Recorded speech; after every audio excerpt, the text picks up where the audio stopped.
নমস্কাৰ। আমাৰ পশ্চিম দৰং সাংবাদিক সন্থাৰ ইয়াত উপস্থিত থকা সন্মানীয় সাংবাদিকসকল, আজি আমাৰ দুনী উচ্চতৰ মাধ্যমিক বিদ্যালয়ৰ প্ৰস্তাৱিত মহাৰাজা জয়ন্তীৰ এক বিশেষ অনুষ্ঠান আছিল। দ্বিতীয় পুঁজি সংগ্ৰহৰ ক্ষেত্ৰত আমাৰ টিকেট বহী উন্মোচনৰ এটা কাৰ্যসূচী আছিল। আমাৰ ইয়াত সুকলমে এই অনুষ্ঠানভাগ ইতিমধ্যে সমাপন হৈ গৈছে।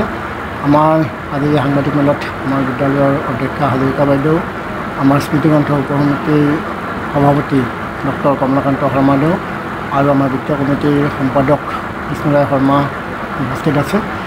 আপোনালোকে নিশ্চয় জ্ঞাত হৈছে যে চলিত বৰ্ষৰ নৱেম্বৰ মাহৰ 7, 8 আৰু 9 আৰু 10 এই তিনিটা তাৰিখত আমি বিস্তৃতভাৱে কাৰ্যসূচী প্ৰস্তুত কৰিছোঁ যে আমি আমাৰ মহাৰাজা জয়ন্তীৰ আমাৰ বৰ্ষজোৰা যি প্ৰস্তুতি আছিলে তাৰ সামৰণি অনুষ্ঠানভাগ আমি সুকলমে অনুষ্ঠিত কৰিম।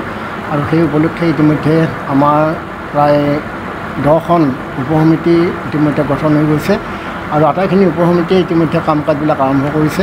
প্ৰধান উপসমিতিখিনিৰ ভিতৰত বিশেষকৈ স্মৃতিগ্ৰন্থ উপসমিতিখনে তেওঁলোকে এই মহান বিদ্যালয়খনৰ যিখিনি প্ৰাক্তন কৃতি ছাত্ৰ ছাত্ৰী বা এই অঞ্চলৰ বিশিষ্ট লেখক তেওঁলোকৰ পৰা লেখাসমূহ সংগ্ৰহ কৰিছে। ধন সংগ্ৰহৰ ক্ষেত্ৰত আমাৰ বিত্তীয় সমিতিয়ে আজিৰ পৰা আনুষ্ঠানিকভাৱে পুঁজি সংগ্ৰহৰ ক্ষেত্ৰত আগবাঢ়িছে। আজিৰ এই অনুষ্ঠানতো কেইবাগৰাকী বিশিষ্ট দাতাই বিভিন্ন ধৰণে আমাক দান বৰঙণি আগবঢ়োৱাৰ প্ৰতিশ্ৰুতি দিছে। আমাৰ প্ৰাক্তন বিধায়ক এই বিদ্যালয়ৰ কৃতি ছাত্ৰ বিনন্দ শইকীয়া ডাঙৰীয়া উপস্থিত আছিলে। তেখেতে আমাৰ এই মুকলি অনুষ্ঠানৰ যিকোনো এটা দিনৰ এষাৰ চন্দ্ৰ দান কৰাৰ কাৰণে প্ৰতিশ্ৰুতি দিছে। কেইবাগৰাকীও প্ৰাক্তন প্ৰতিষ্ঠিত ছাত্ৰ ছাত্ৰীয়ে তেওঁলোকৰ বেটছ অনুযায়ী এটা শকত অনুদান আগবঢ়োৱাৰ প্ৰতিশ্ৰুতি আগবঢ়াইছে। আমাৰ 3 দিনৰ কাৰ্যসূচী বিস্তৃত কাৰ্যসূচী প্ৰস্তুত কৰাৰ কাৰণে আমি ছেপ্টেম্বৰ মাহৰ প্ৰথম সপ্তাহৰ ভিতৰত আমি এখন ৰাজহুৱা সভা অনুষ্ঠিত কৰিম। তাৰ আগত পৰিচালনা সমিতি আমাৰ উদযাপন সমিতিৰ সভা অনুষ্ঠিত কৰি আমি বিস্তৃত কাৰ্যসূচী ঠিক ঠাক কৰি ল'ম আৰু ছেপ্টেম্বৰ মাহৰ প্ৰথম সপ্তাহত যিখন ৰাজহুৱা সভা হ'ব তাত আমি চূড়ান্ত কাৰ্যসূচীখন আমি ৰাইজৰ মাজত প্ৰকাশ কৰিম।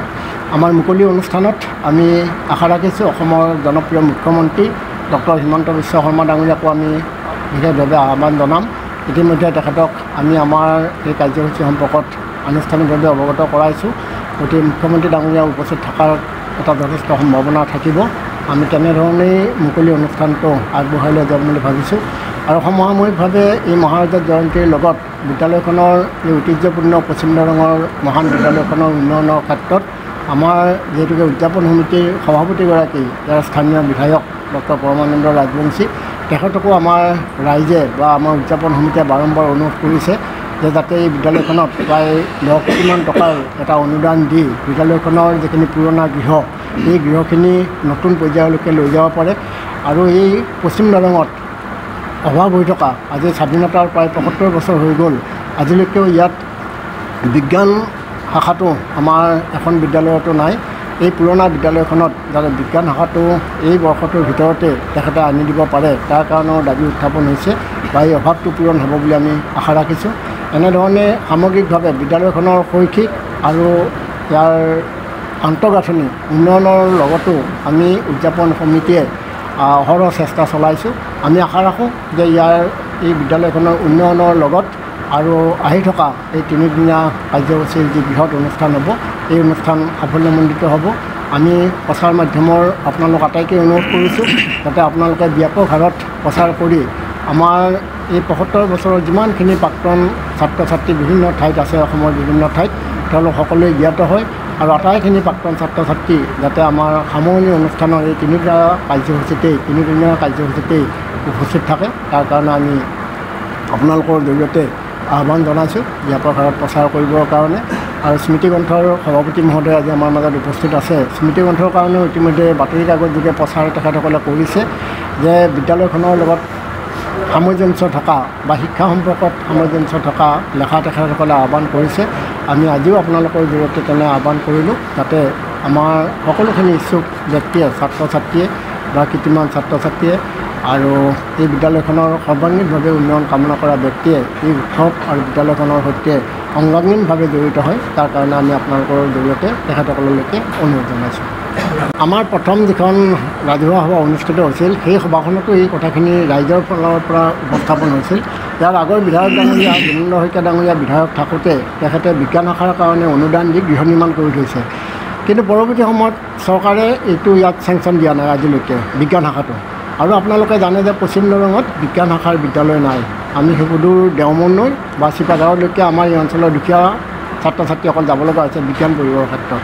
গতিকে এই অভাৱটোৰ কাৰণে আমি বিধায়ক ডাঙৰীয়াক বাৰম্বাৰ অনুৰোধ কৰিছোঁ। ইয়াৰ কেইদিনমান আগতো আমাৰ সভা এখন হৈছিল, তাতেও আমি তেখেতক গোটেই কমিটিখনে কৈছোঁ যে আপুনি দুটা কাম আমাক কৰি দিয়ক।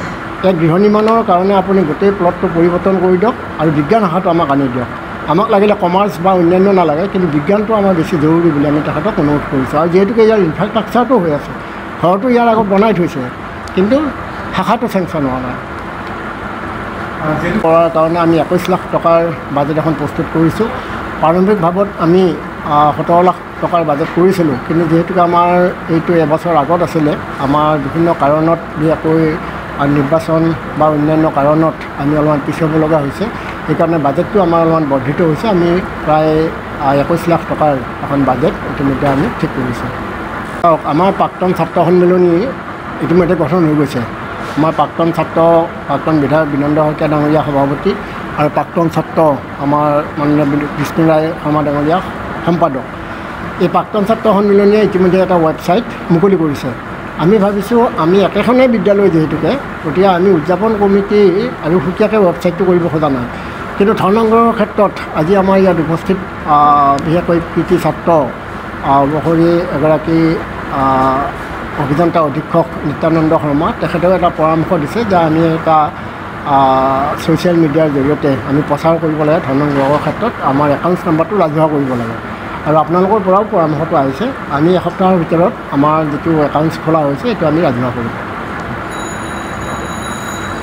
মহাৰাজত জয়ন্তীত আগন্তুক হ'বলগীয়া মহাৰাজত জয়ন্তী তাৰ স্মৃতিগ্ৰন্থ উপসমিতিৰ মই সভাপতিৰ দায়িত্বত আছোঁ আৰু সম্পাদকৰ দায়িত্বত আছে এই বিদ্যালয়ৰে প্ৰাক্তন শিক্ষক এগৰাকী সাহিত্যকৰ্মী সাহিত্যিক মাননীয় সতীশ ডেকা মহোদয়। আমি ইতিমধ্যে 2খন বৈঠক কৰিছোঁ আৰু এখন বৈঠক আমি স্মৃতিগ্ৰন্থ উপসমিতিৰ নিজাকৈ কৰিছোঁ আৰু এখন আমি পৰিচালনা সমিতি আৰু উদযাপন সমিতি আৰু বিত্তীয় সমিতিৰ লগত যুটীয়াভাৱে কৰিছোঁ। আৰু আমি তাৰ মানে প্ৰাককলন এটা প্ৰস্তুত কৰিছোঁ। প্ৰথম কথা হ'ল যে আমাৰ স্মৃতিগ্ৰন্থখন এনেকুৱা এখন স্মৃতিগ্ৰন্থ হ'ব লাগিব যিখন স্মৃতিগ্ৰন্থ আমাৰ ৰূপালী জয়ন্তী আৰু সোণালী জয়ন্তীত যিখিনি বস্তু আমাৰ অতীতৰ কিছুমান কথা ৰৈ গ'ল বা হয়তো আমি সেইখিনিৰ যিখিনি আমাৰ ভুল ক্ৰুটি আছে সেইখিনি আমি এবাৰ সেই খালী ঠাইখিনি আমি পূৰা কৰিম, 1 নম্বৰ।